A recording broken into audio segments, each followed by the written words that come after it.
Is everybody ready? All right. We want to be timely.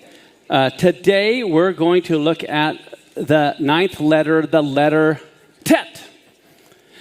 All right, so Tet is the ninth letter of the Hebrew alphabet. So guess what its numeric value is? All right, great. The word, basically, or the letter, means to surround.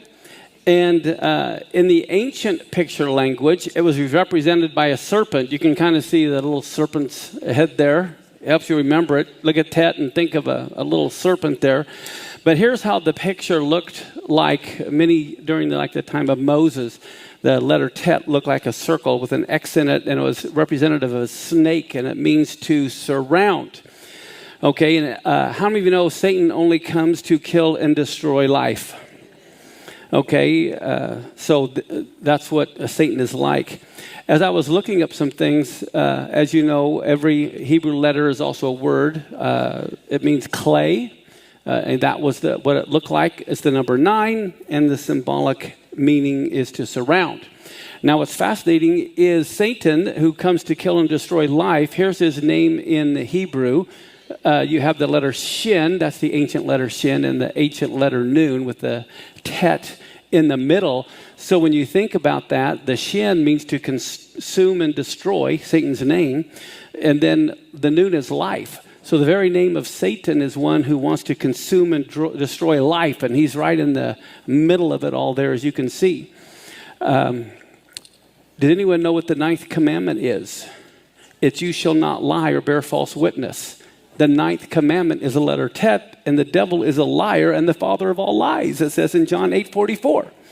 So I think it's fascinating that here, Satan, the middle letter is the Tet, which is the 9th letter, and the 9th commandment is don't lie or bear false witness. And we know he's the father of it all.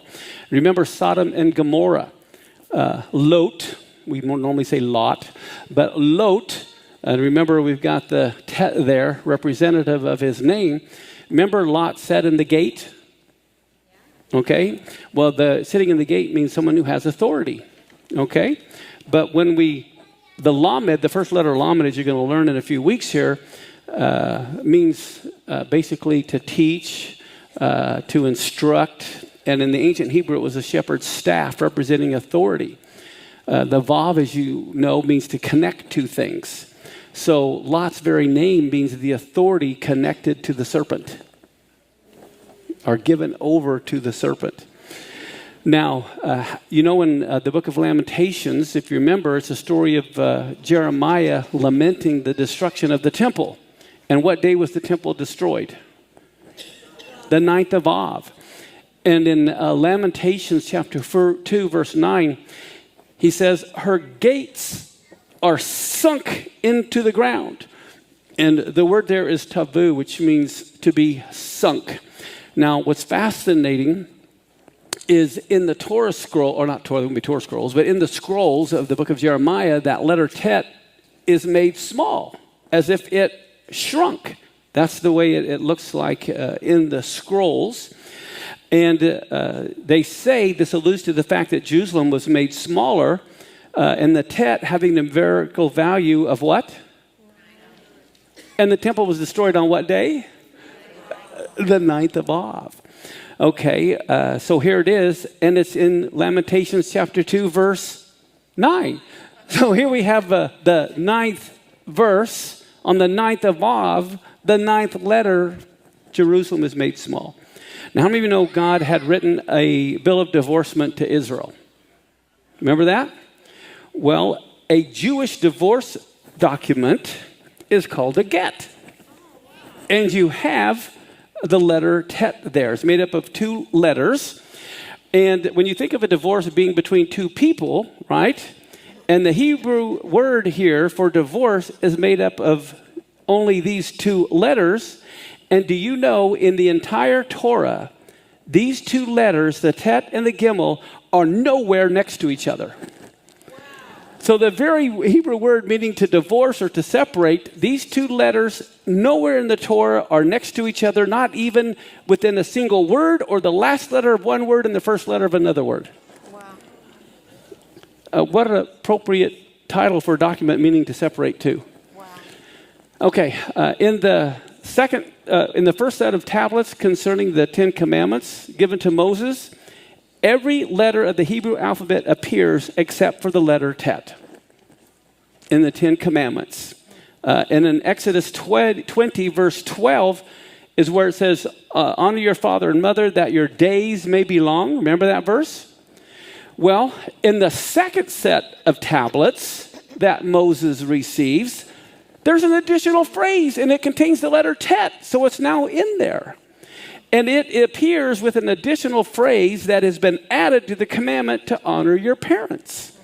And it's in Deuteronomy 5:16, it says, honor your father and mother as the Lord your God commanded you, that your days may be prolonged.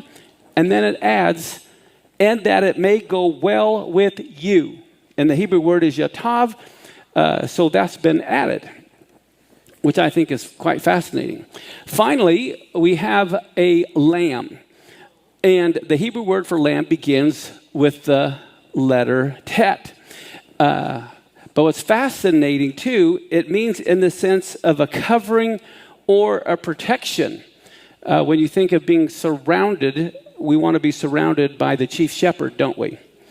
And that helps us give a better sense of the word talit. Talit and talah come from the same root word. And that's what I have for you. Turn it over now. All right, so...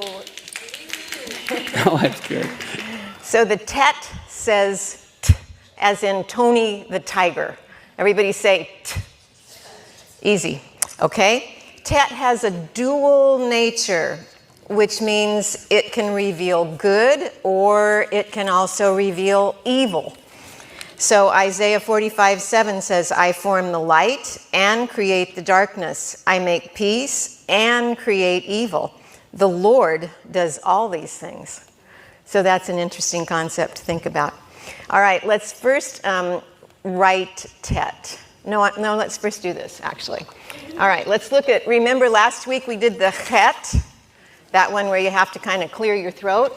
And the Chet is said to be an upside down Tet. So let's look and see if that's true. The Chet is formed with a Zayin and a Vav. But it flattens out here in the modern way of writing it. And Het can mean life. But the Tet can mean death. And it is also formed with a Vav connected to a Zayin. And so you see that the Tet is an upside down Het. Isn't that interesting? Now let's learn how to write the Tet.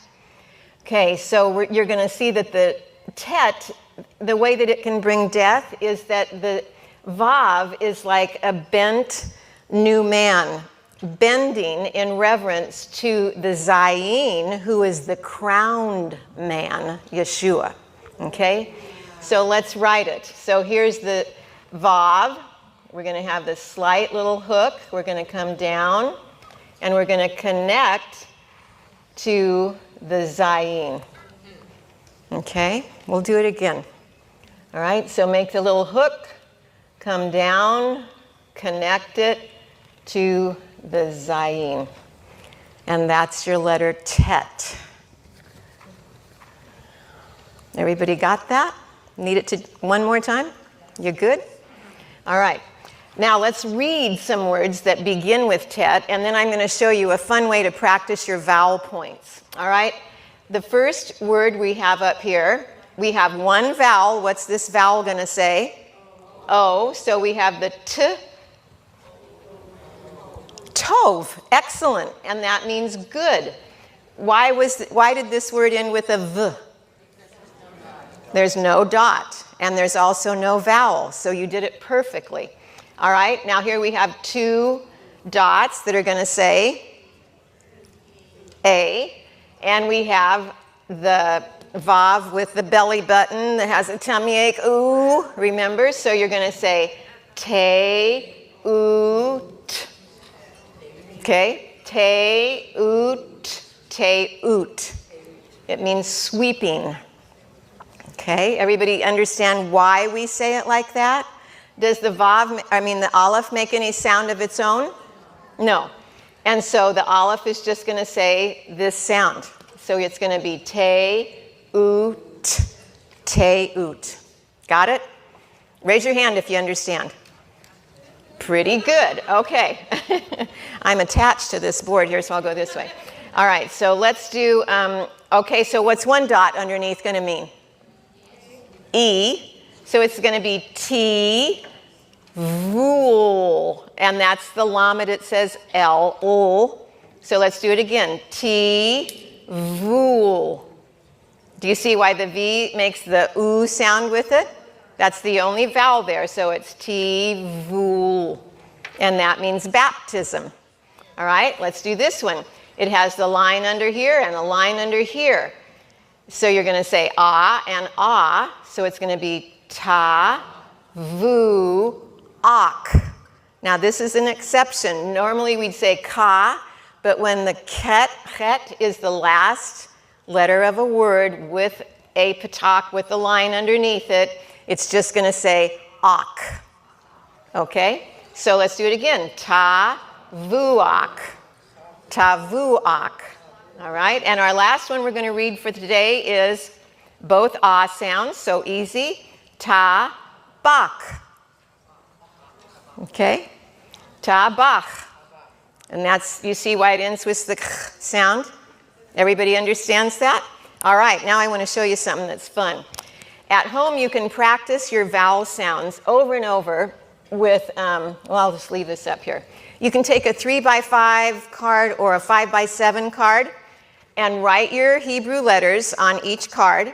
Underneath the letter, make 2 slits. And in those slits, you'll take a slip of paper and write your vowel points, okay? So remember when you have 2 lines, 2 dots on top of each other like this, it's just going to say the sound of the letter. So what's that going to say? T. Exactly. Then you just slide it. Now what's it say? Now what's it say? Te. Now what's it say? Ta. Te. Ta.